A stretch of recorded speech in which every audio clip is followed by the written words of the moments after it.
I had wanted to do ecstasy for a long time. So when my roommate scored some I was ecstatic. Excuse the pun. We went to a house where we knew everyone was going to be rolling too, which I highly recommend.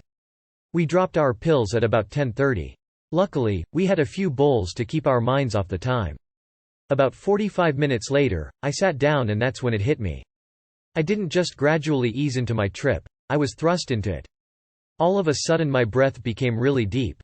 I felt like I had to breathe more often and more deeply. Most of the people there were really low-key, but for some reason it affected me differently.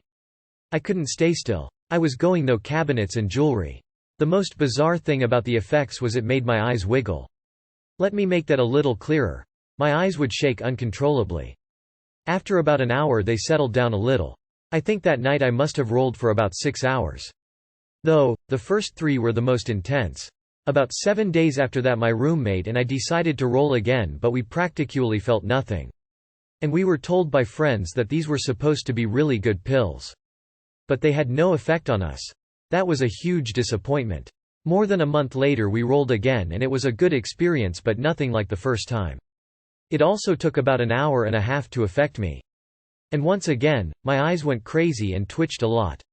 I had always heard that the days following an ecstasy experience you would feel depressed and uneasy. But with me it's exactly the opposite. I'm usually in a better mood than normal in the following days. And one more thing, if you know you are going to roll a day or so in advance, try not to eat at least 6 or 7 hours before you drop the pill.